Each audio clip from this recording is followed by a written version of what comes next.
अमित शहा मुंबईत आलेत, वाद निर्माण करू नका हे त्यांनी सांगणे स्वाभाविक आहे. कोणताही नेता हेच सांगणार. मेजॉरिटीने राहा, विजय संपादन करा. मुंबई जगातील जास्तीत जास्त गणेशोत्सवाचे कार्यक्रम होतात. अंतर्गत प्रश्न आहे. वेगवेगळे नेते वेगवेगळ्या पक्षाचे असतात. कोण कुठे उपयोगी पडतो याचा अभ्यास करून स्थानिक नेते सांगतात, त्यानुसार दौरे होतात. आम्हीही आम्हाला जे नेते पाहिजे ते सांगतो. आमचे ग्रुपचे कॅप्टन आहेत अजित पवार, निवडणूक लढवणार. मध्येच ते शस्त्र टाकू शकत नाहीत. लोकसभा निवडणुकीत जे झाले ती व्यथा मांडली. मी 78 वर्षाचा आहे. मला लढायला का सांगतात? वय आहे, काही मुद्दा नाही. सरकार सर्वांचे पैसे देणार, अशी पुंजी जमा होते तसेच देणार. उशीर होणे हे काही नवीन आहे का? काँग्रेस राष्ट्रवादी काँग्रेसच्या सरकारच्या काळात ही 3 वर्ष उशीर होत होता. प्राधान्य कशाला हे ठरवलं जातं. महायुतीच्या तिन्ही घटकांना चांगले यश मिळायचे असेल तर त्यांनी एकमेकांवर वक्तव्य करू नये, विरोधकांना खाद्य देऊ नये. मुख्यमंत्री उपमुख्यमंत्री यांनी सूचना दिली आहे. आनंदाचा शिधा सर्वांपर्यंत पोहोचला. मागच्या वेळी 99.99% मिळाला होता. मी काल 2.5-3 तासात मुंबईहून आलो. काम चांगल्या पद्धतीने होत आहे. लोकप्रतिनिधी नाशिकच्या खड्ड्याबाबत आवाज उठवला, ठीक आहे. आयुक्त आणि अधिकारी घेतील. मला दौऱ्याची आधी कल्पना नव्हती. माझे उद्घाटन आहे. काही दिवस राहिले आहेत आचारसंहिता लागू होण्यासाठी. त्यासाठी उद्घाटन आहेत म्हणून मतदारसंघात जात आहे. राज्यपाल यांच्याबाबत आदर आहे. दौऱ्यावर आहेत. गणेशाचं दर्शन पण घेणार आहेत आणि महायुतीची बैठक पण घेतली. त्यांनी म्हटले की महायुतीतले वाद टाळा, लोकसभेसारखी पुनरावृत्ती होऊ देऊ नका, अशा स्वरूपात त्यांनी. स्वाभाविक असेल, कुठलाही नेता हेच सांगेल ना की सगळ्यांनी एकत्रित राहा आणि विजय संपादन करा, मेजॉरिटी आणा, हेच सांगणार ना. आणि गणेश दर्शनाला म्हटलं तर मुंबईमध्ये मला वाटतं सगळ्या हिंदुस्थानात आणि जगामध्ये जास्तीत जास्त गणपती, सार्वजनिक गणपती कार्यक्रम होत असतात आणि त्याच्या दर्शनासाठी सगळे लोक अगदी परदेशातून सुद्धा येतात.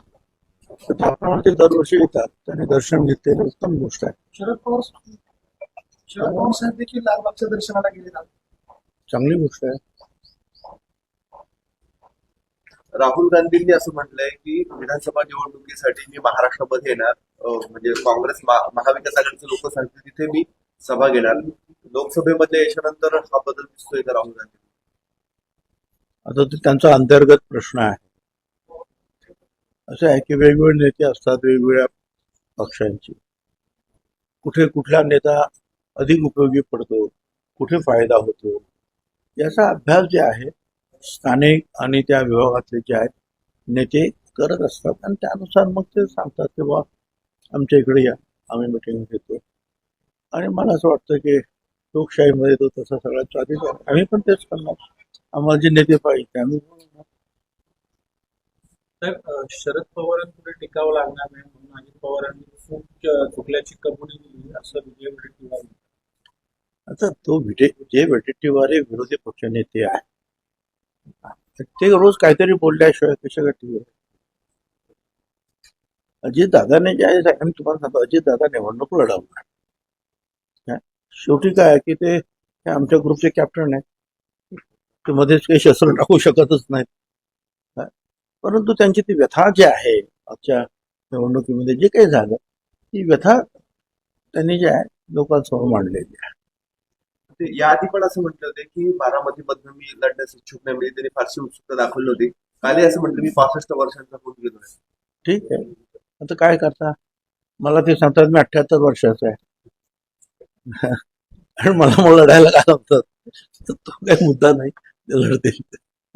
सरकारच्या अनेक योजनांचा निधी बंद केला आहे, कर्मचाऱ्यांचे पगार थकलेत, मात्र ते असताना सरकार 1,500 रुपयांमध्ये मतं विकत घेते अशी टीका केली. बघा, हे आजचं नाही. सरकार सगळ्यांचे पैसे देणार म्हणजे देणार. आता जसजसे जे आहे त्यांच्याकडे पुंजी जमत जाते, निधी जमत जातो, तसं त्याचं जे वाटप ते करत असतात. हे आजचं आहे का? आता विद्यार्थ्यांचे सुद्धा काही पैसे जे आहेत कॉलेजचे जे रखत आज नाही. म्हणजे आमचं जे सरकार होतं काँग्रेस राष्ट्रवादीचं त्यावेळेला सुद्धा 2-2, 3-3 वर्षाचे पैसे रखडत होते, पण ते मिळतात. शेवटी प्रायोरिटी कशाला देतात ते ठरवतात फायनान्स वगैरे, आणि त्याच्याप्रमाणे त्या निधीचं जे आहे वाटप होतं. गेल्या काही दिवसांपासून महायुतीच्याच घटक पक्षांकडून राष्ट्रवादीवर टीका केली जाते. मधल्या काळात गुलाबराव पाटलांनी टीका केली. काल भाजपचे हाके जे आहेत त्यांनी सुद्धा अशाच पद्धतीचं वक्तव्य केले. का होत आहेत असे वक्तव्य? असं आहे की महायुतीतील पक्षांना, तिन्ही घटकांना जर चांगलं यश मिळवायचं असेल आणि मेजॉरिटीने परत सरकार आणायचं असेल तर मला असं वाटतं की त्यांनी एकमेकावर आपापसामध्ये कुठल्याही प्रकारचं वक्तव्य करू नये, जेणेकरून विरोधी पक्षांना खाद्य मिळेल. शेवटी आपलं आता लक्ष एकच आहे, ते म्हणजे पुन्हा एकदा जिंकून येणं आणि सरकार बनवणं. आणि मला असं वाटतं की मुख्यमंत्री एकनाथराव शिंदे सरकार बनवणं. आणि मला असं वाटतं की मुख्यमंत्री एकनाथराव शिंदे, फडणवीस या सगळ्यांनी, ज्यांनी अजितदादांनी सुद्धा सगळ्यांना सूचना दिलेल्या आहेत की आपण जरा व्यवस्थित ह्या घडीला जेव्हा इलेक्शनचा फिवर चढत चाललेला आहे त्यावेळेला अयोग्य अशा प्रकारचं कुठलंही वक्तव्य करू नये असं सगळ्यांना सांगितलं आहे. धन्यवाद. साहेब, आनंदाचा शिदा जो आहे तो आता गणपतीच्या काळामध्ये लोकांना दिला जातोय. साधारणतः या सणासुदीच्या काळामध्ये किती लोकांपर्यंत तो पोहोचवण्याच्या सूचना देण्यात आल्या? जवळजवळ 99%, मागच्या वर्षी 99.9% लोकांपर्यंत पोहोचला होता. ह्या वेळेला सुद्धा तो सगळीकडे पोहोचतो. काहीही काळजी करायचं कारण नाही. सगळीकडे जे आहे माल पोहोचलेला आहे आणि सगळीकडे वाटप सुरू आहे व्यवस्थित.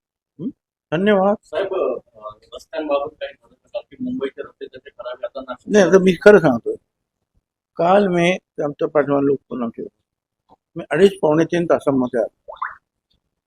हां, थोडीशी कुठे कुठे आपल्याला हे सापडते काय ट्रॅफिक, पण ती क्लिअर होते. कारण जिथे जिथे जे आहे डायव्हर्जन आहे, जिथे जिथे खालीवर रस्ते आहेत ते त्याने नीट केलेले आहेत आणि काम अतिशय जोमानं सुरू आहे. तर आता जे चांगलं काम होत असेल, आणि मी स्वतः त्याचा अनुभव घेतो आहे आणि माझ्या लोकांना ड्रायव्हरला सुद्धा विचार, अक्षरशः 2.5 तासामध्ये मी काल तुझ्या. धन्यवाद. शहरातल्या रस्त्यावर भाजप आमदारांनी सर्व आयुक्तांना घेतलं होतं खड्ड्यांबाबत. आता ठीक आहे ना की आता जर काही अडचणी असेल तर लोकप्रतिनिधी किंवा इतर सगळे लोक त्या संदर्भामध्ये आवाज उठवणार आणि प्रशासनाचं लक्ष जे आहे त्या प्रश्नाकडे वेधण्याचा तो प्रश्न आहे. त्याच्यामध्ये काय फार मोठी दुश्मनी आहे किंवा कोणाशी असं काय असावं किंवा या कामाकडे जरा जास्त लक्ष द्या, हाच त्याचा हेतू असतो. आणि ते मला असं वाटतं की ताबडतोब कमिशनर अर्थात त्यांचे जे काही इंजिनियर्स वगैरे आहेत त्याच्यामध्ये ते लक्ष घालतील. त्यावेळेस राज्यपाल नाशिकमध्ये येत आहेत, लोकप्रतिनिधींची भेट घेणार आहेत. आपण काही माझं काय आहे की मला अगोदर कल्पना नव्हती, म्हणजे काही उद्घाटनं मी ठेवलेली आहे आणि तुम्हाला आता कल्पना आहे की आता काहीच दिवस राहिलेले आहेत तुमच्या आचारसंहिता नंतर काय ते उद्घाटन होणार. माझी बरीचशी उद्घाटनं बाकी आहेत, त्यामुळे मला जावं लागतं. बाकी राज्यपाल येत आहेत, त्यांच्याबद्दल मला आदर आहे, परंतु अगोदरचे कार्यक्रम ठरल्यामुळे जे आहे मला न्यायला नको विंचूरवरून आणि इकडून तिकडून तयारच आहेत ते. ठीक आहे, धन्यवाद सगळ्यांना. गणेशोत्सवाच्या सगळ्यांना शुभेच्छा. थँक्यू.